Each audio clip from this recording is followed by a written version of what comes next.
E tronditur dhe me lot në sy, Sumru përballet me Alilin, duke i kërkuar llogari për guximin e tij që t'i dalë përpara pas gjithçkaje që i kishte bërë. Ajo shpërthen emocionalisht, duke akuzuar për dhimbjen dhe poshtërimin që i ka shkaktuar. Por Alil, në prani të Melekut dhe Nuhut, përpiqet të mbrohet duke e shtrembëruar të vërtetën. Ai paraqitet si viktim, duke pretenduar se dikur kishte qenë i fejuar me Sumrun, por ajo e kishte braktisur atë dhe fëmijët për një burr të pasur. Xhihani i tregon Tasinit se Hikmeti po përpiqet të ndalojë divorcin e Sametit nga Sumru dhe kërkon pjesën e saj të pasurisë. Tasini qetë për i vendosur, shpreh se pasuria nuk i intereson, por dëshiron vetëm që Sumru të divorcohet sa më shpejt nga Sameti për të dhënë fund kësaj situate. Ai thot Xhihanit se do përpiqet të bindë Hikmetin me para, duke e bërë tej çdo nga marrëzia e saj dhe të ndalojë çdo përpjekje për të penguar divorcin.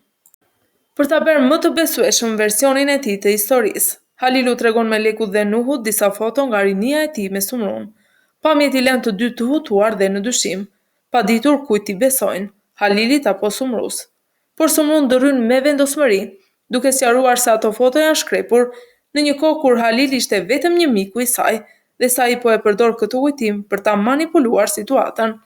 E tronditur nga gënjeshtrat dhe përpjekjet për ta njollosur, Sumru largohet e zhgënjur, duke ndjerë dhimbjen e thellë të një skene manipulimi që rrezikon të përmbysë të vërtetën. Melek ndjek Sumrun dhe përpiqet ta qetësojë, duke i thënë se beson tek ajo dhe fjalët e saj, por Sumru, me lot në sy, i përgjigjet e lënduar se të paktën nga Melek kishte pritur mirëkuptim, pasi ajo si grua mund ta kuptonte më mirë dhimbjen e saj. E tronditur dhe e zhgënjur, Sumru i thot se nuk e kishte menduar kurrë që fëmijët e saj do ta vendosnin përballë njeriut që i kishte shkaktuar plagët më të thella në të kaluarën. Halil vazhdon me përpjekjet e tij për të manipuluar fëmijët, duke u përpjekur t'i bindë se nëna e tyre i kishte braktisur, ndërsa ai, i burgosur nuk ishte mundur t'i ishte pranë tyre. Me fjalë të kujdesshme dhe ndjenja të shtirura, ai mundohet të fitojë besimin e tyre. Në një moment prekës, Halili përqafon Nuhun dhe Nuhu i hutuar dhe emocionalisht i përzier ja kthen përqafimin, ndërsa Melek qëndron e ftohtë dhe e rezervuar, duke mbajtur ende distancë nga Halili dhe pamundur të besojë në versionin e tij. Sevila i përgatit valizhen e saj dhe ndërsa po del, një ajet e pyet me kurreshtje se ku po shkon. Ajo i përgjigjet se po shkon në ditëlindjen e një shoqeje dhe se asaj shoqeje i ka dhënë makinën hua. Para se të largohet, Sevila e përqafon një ajetin me përzemërsi dhe e falenderon për gjithë mbështetjen që i ka dhënë. Ky gjest i papritur e habit një ajetin, e cila mbetet e hutuar nga butësia dhe emocionet që Sevila i shfaq papritur. Halil shkon në hotel dhe përballet me Tasinin dhe Xhihanin. Me një ton të sigurt ai prezantohet si babai i Nuhut dhe Melekut, duke shkaktuar menjëherë tension. Tasini i irrituar nga ajo që dëgjon, e godet Halilin në fytyrë, duke mos e pranuar praninë e tij.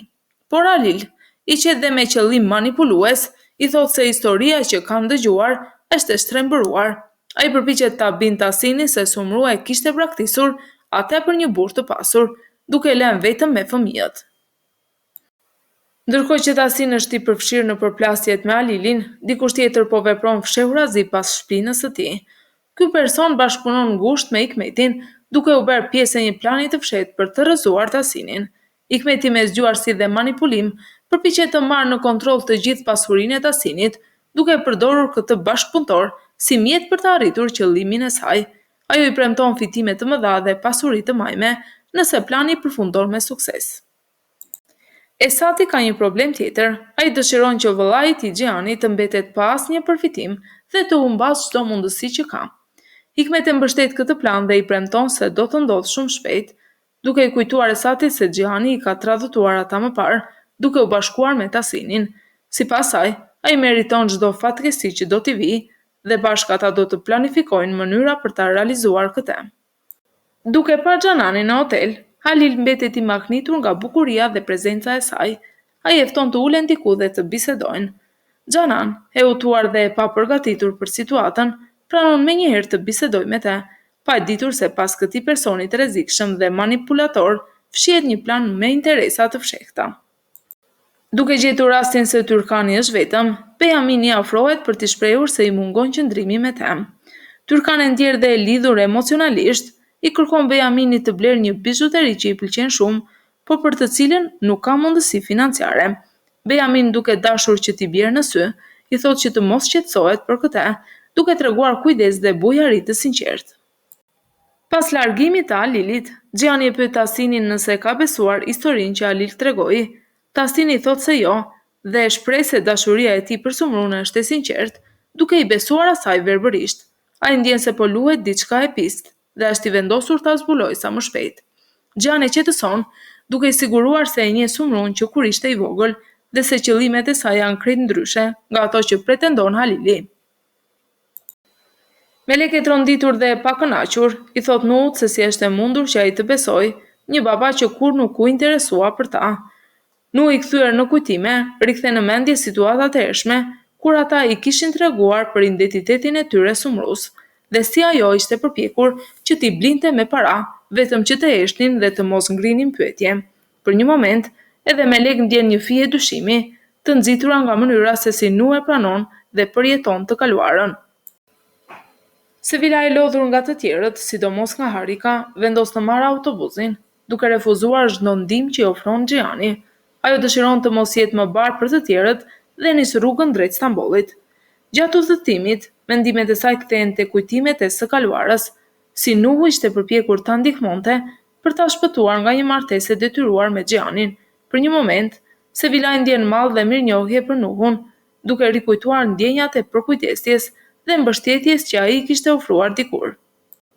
E zhgënjur dhe e lënduar nga fakti që Nuhu dhe Melek nuk i besuan fjalëve të saj, Sumru qan me dënes në dhomën e saj, duke ndjerë trishtim dhe vetmi.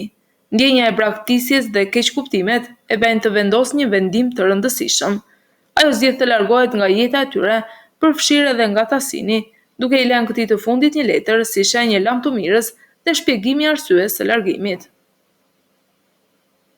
Në këtë episod të mbushur me tension dhe emocione, Meleku dhe Nuhu përballen me dyshimet rreth Alilit, ndërsa Sumru, e zhgënjur dhe lënduar nga mosbesimi i fëmijëve të saj, vendos të largohet, duke lënë një mesazh për Tahsinin.